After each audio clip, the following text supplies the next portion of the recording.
everyone, and welcome to College Football Chronicles, where I am reviewing the best coach of every single FBS team in the nation, including the two teams moving up for the 2025 season. I decided to do this in alphabetical order instead of by conference due to the constant changes, or by region due to it being so uneven. Now, here are the guidelines I'll be using for this list.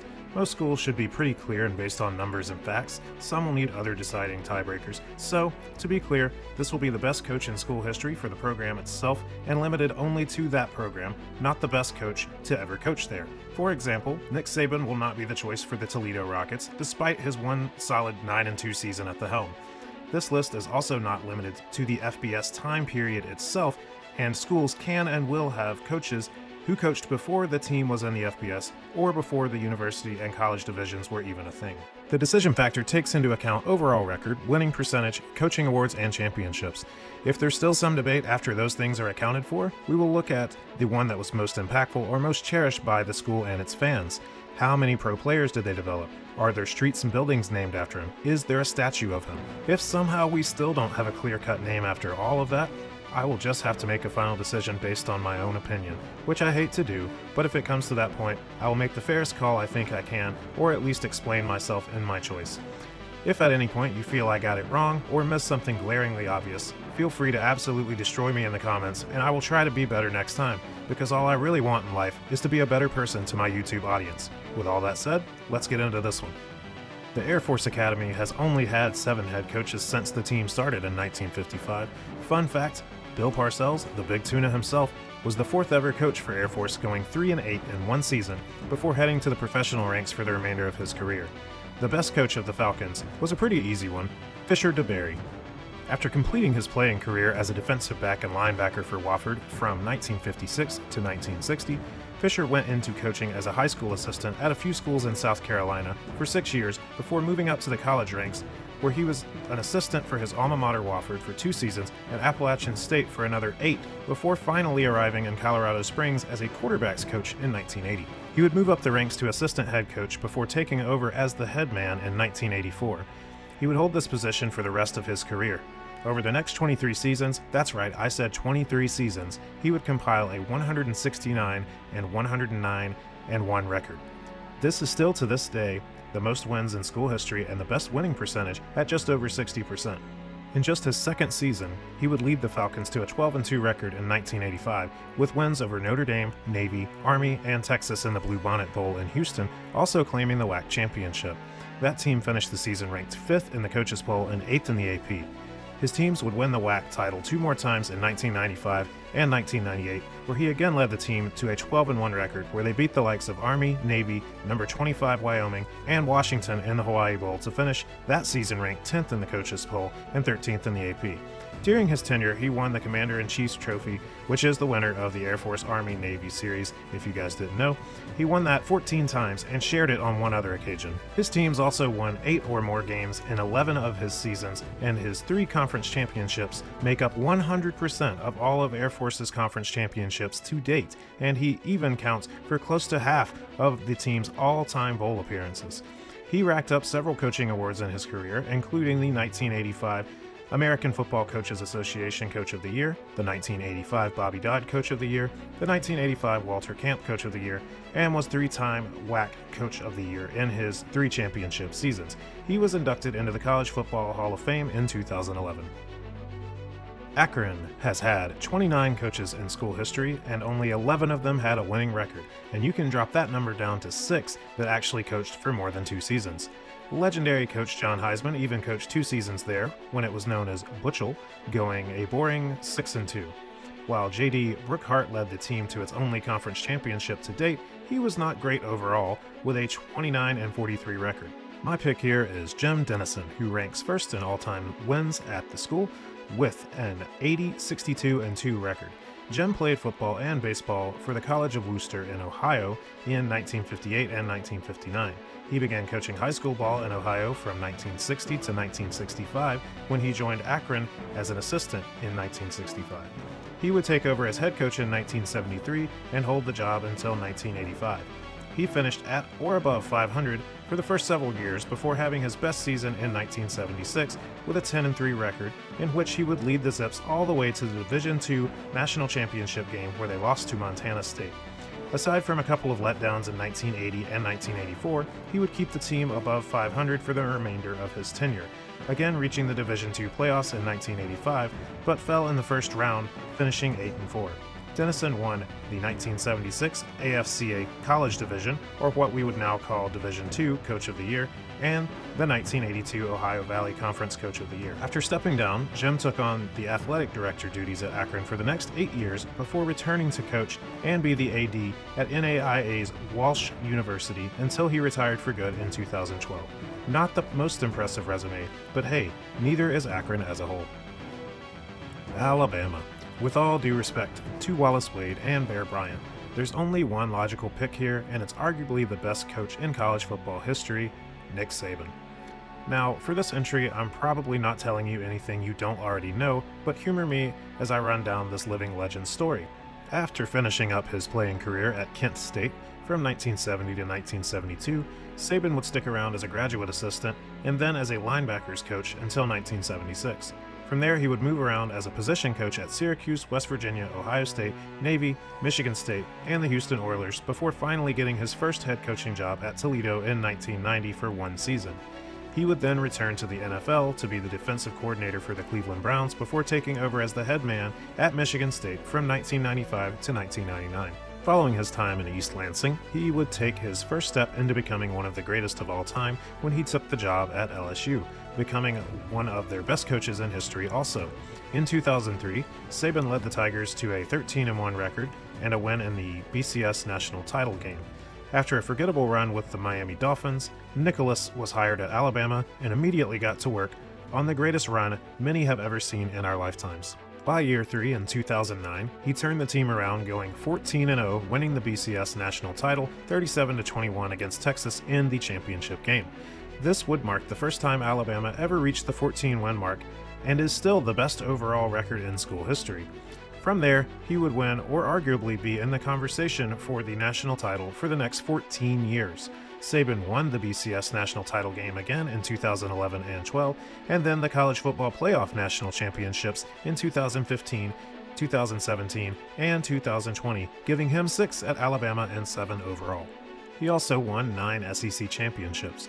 When he retired after the 2023 season, he had racked up the second most wins in school history with a 201-29 record and the best winning percentage of 87.7%.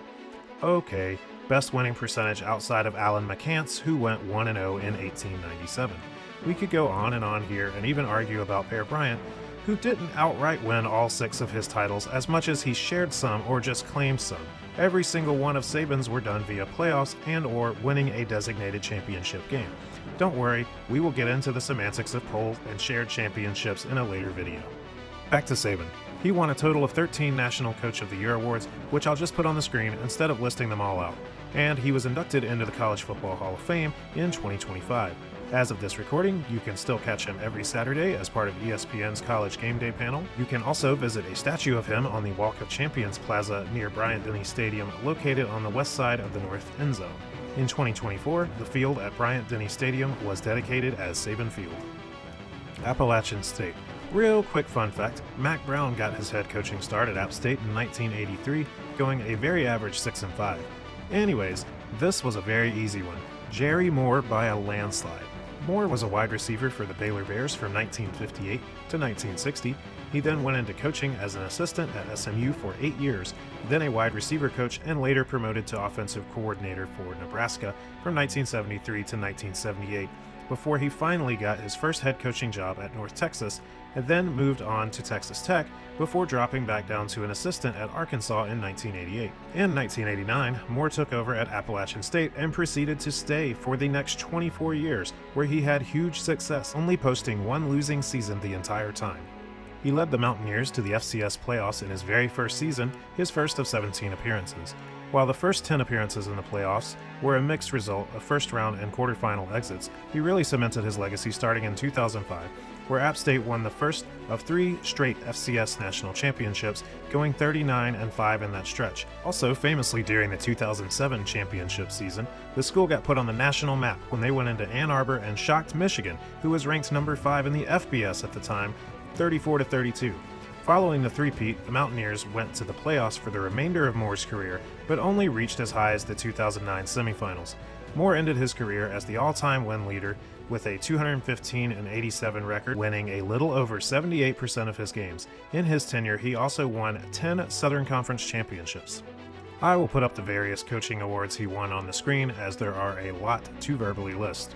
In addition to these accolades, he was also inducted into the College Football Hall of Fame in 2014, and in 2018 was awarded something called the Order of the Long Leaf Pine, which is the state of North Carolina's highest honor of service. Today, a plaza named for him, complete with a statue of himself, can be found outside of Kidd Brewer Stadium in the North End Zone facility. Arizona. While coaches like Mike Castile, Tex Oliver, and Jim Young all won conference championships in their time at Arizona, I ultimately went with the all-time wins leader, Dick Tomey, who went 95, 64, and 4 in his 14 years in Tucson. While his win percentage isn't the greatest at 59.5%, he consistently had his teams in Pac-10 title and national contention several times. Richard Hastings Tomey was actually a baseball catcher at DePaul in the late 1950s before rising through multiple football coaching roles at Miami of Ohio, Northern Illinois, Davidson, Kansas, and UCLA before getting his first head coaching gig at Hawaii from 1977 to 1986. Following that run, he would take over at Arizona in 1987. Though he struggled in year 1, he improved all the way to 8-4 with a Copper Bowl victory and a number 25 AP poll ranking by year 3. From there, his teams bounced around the 4-7 win mark until finally hoisting a championship in 1993. The team started 7-0 before falling on the road to number 15 UCLA 37-17. The team only lost once more as they claimed the Pac-10 championship and earned a spot in the Fiesta Bowl, where they stomped number 10 Miami 29-0. The Wildcats finished that season ranked 9th in the coaches poll and 10th in the AP. While this was a great season, the best season in school history to date came a few years later.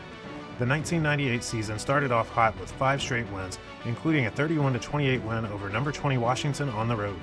The Wildcats dropped the next game at home versus number 3 UCLA 52-28, but did not lose again the entire season, eventually beating the likes of number 12 Oregon and 90s powerhouse number 14 Nebraska in the Holiday Bowl, and they would finish 12-1 with a number 4 ranking in both the coaches and AP poll. Unfortunately, the loss to UCLA cost them the Pac-10 championship, as UCLA went on to an 8-0 conference record to hold them off. But as of 2025, this season still remains the best in school history. Tomey would only stick around for 2 more average seasons before resigning after the 2000 season. He went on to be an assistant in the NFL for a few years and finished out his coaching career at San Jose State, where he had below-average success. In his career with Arizona, he was named the Pac-10 Coach of the Year once in 1992. Coach Tomey passed away in 2019 at the age of 80.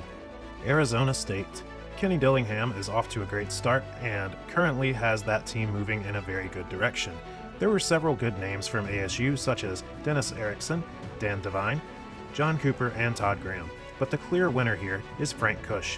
Kush was a first-team All-American defensive lineman for the Michigan State Spartans from 1950 to 1952. He actually got his start into coaching at Arizona State from 1955 to 1957 as a line coach and took over as the head coach by 1958.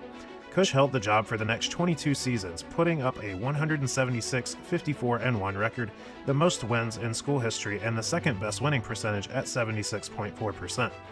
And the guy in front of him in that category only coached 3 seasons, so I think Frank was far more impressive here. Not only did Kush put up the wins, he also led the Sun Devils to their best season in history and 4 of the top 6 seasons overall.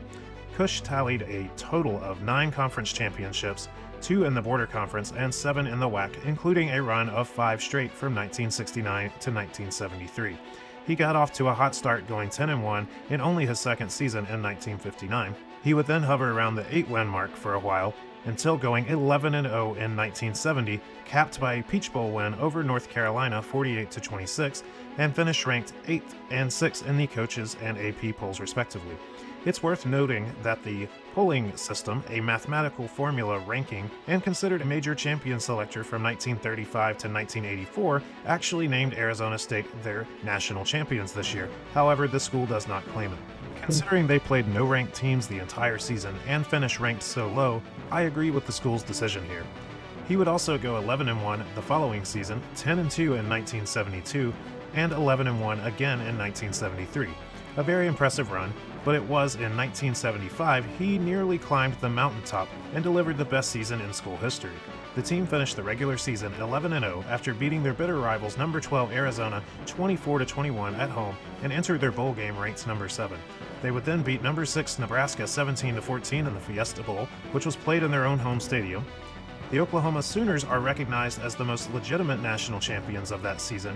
Despite losing once, they did have to play a schedule against 7 ranked teams and beat them all. The Sooners received most of the national championship votes by major and minor poll selectors. However, both the Sporting News and National Football Foundation named the Sun Devils their national champions as the only undefeated team that season. Again, Arizona State does not claim this national championship. By the end of his career in Tempe, Frank Kush was named AFCA Coach of the Year and the Walter Camp Coach of the Year in 1975. He would go on to coach briefly in the CFL with the Hamilton Tiger Cats and in the NFL with the Baltimore/Indianapolis Colts before ending his career with the USFL's Arizona Outlaws. Kush was inducted into the College Football Hall of Fame in 1995, and in 1996, Mountain America Stadium's playing field was named Frank Kush Field. He died in 2017 in Phoenix, Arizona at the age of 88. Arkansas. With all due respect to coaches like Lou Holtz and Houston Nutt, let's not even play here, as it would be disrespectful to a true legend. When it comes to Arkansas football, Frank Broyles will likely never be surpassed in any of our lifetimes. The namesake of the field at Donald W. Reynolds Razorback Stadium won the team's only national championship, 7 of the team's 13 conference championships, and is responsible for nearly 20% of Arkansas's all-time wins as of this recording. In his 19 seasons, Broyles went 144, 58, and 5, good for just over a 70% winning percentage. A multi-sport athlete, Frank Broyles played football and basketball at Georgia Tech from 1943 to 1946. In a 1945 Orange Bowl loss, Broyles passed for an unheard of, for the time, 304 yards, which remained an Orange Bowl record for 55 years until the mark was broken by Tom Brady. He was drafted by the Chicago Bears, but turned them down to pursue coaching. After coaching the backfields at Baylor, Florida, and Georgia Tech, Broyles was finally named head coach for the Missouri Tigers in 1957. After one very average season, he headed to Fayetteville, where he cemented his legacy. After a tough first season in 1958, he led the Razorbacks to 3 straight Southwest Conference titles in 1959, 1960, and 1961, going 25-8 in that span and finishing in the top 10 in the final rankings each season. A few seasons later came the big one, 1964.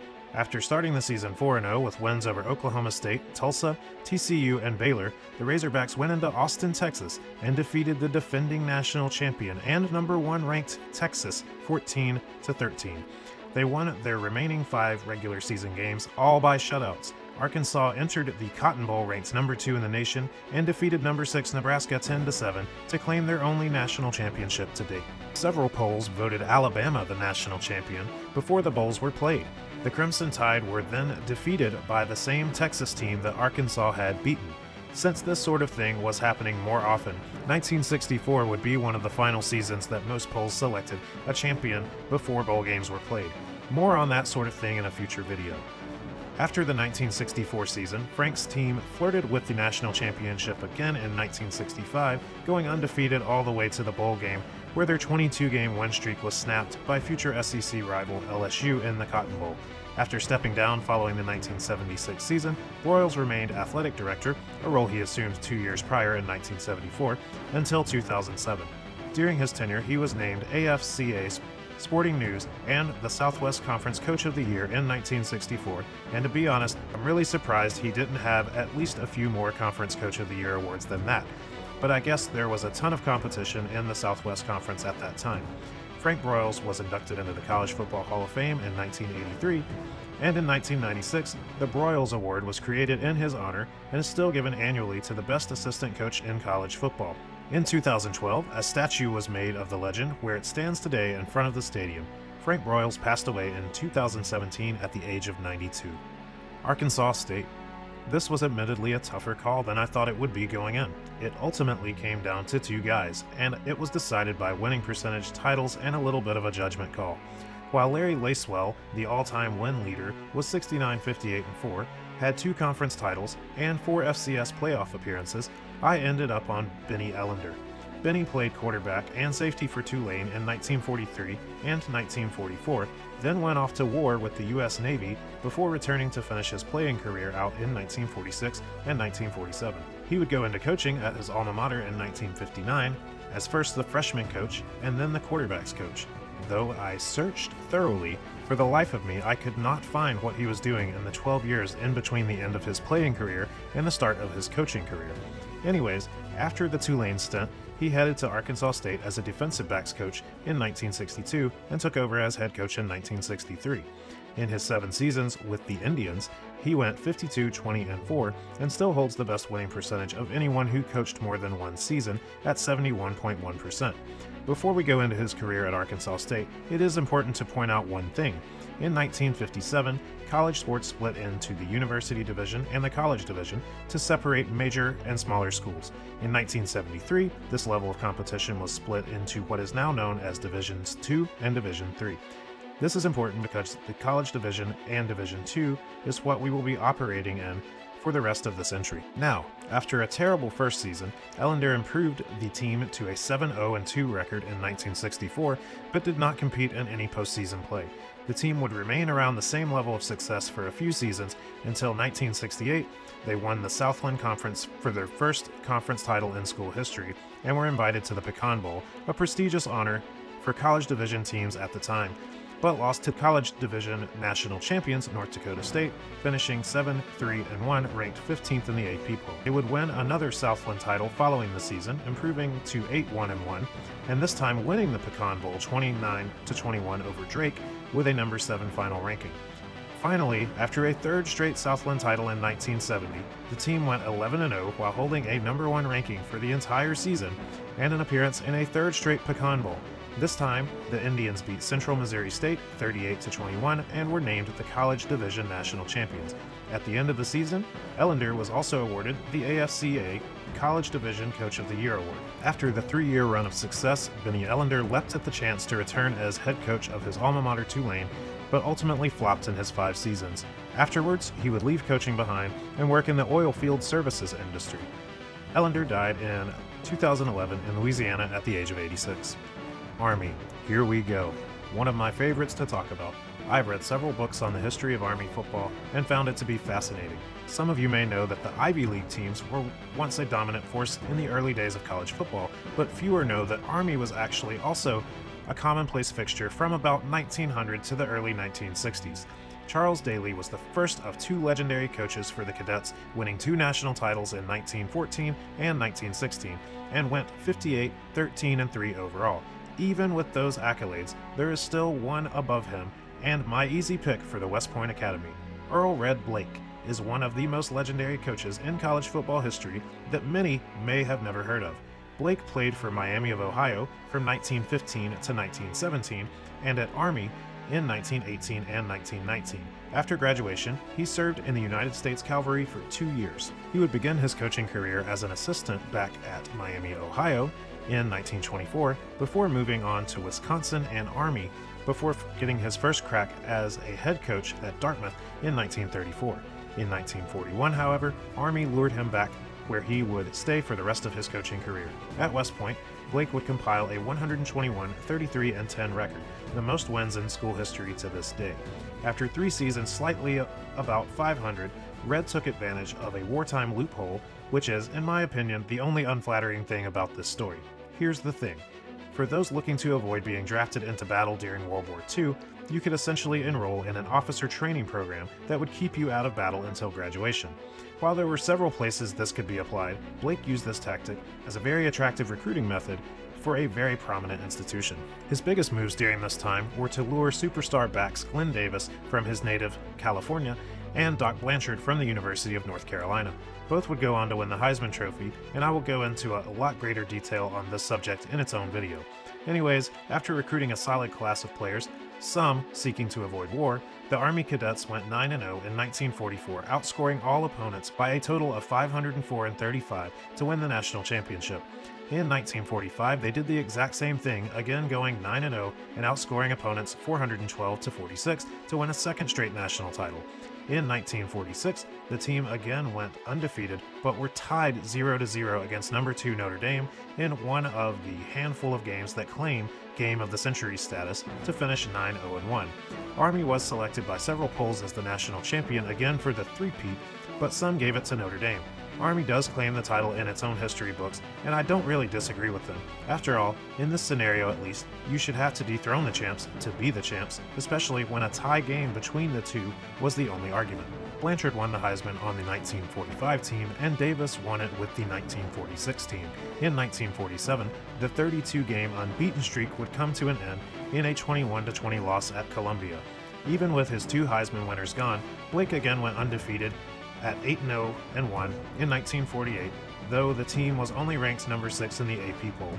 Similarly, the 1949 team went 9-0 but only finished 4th.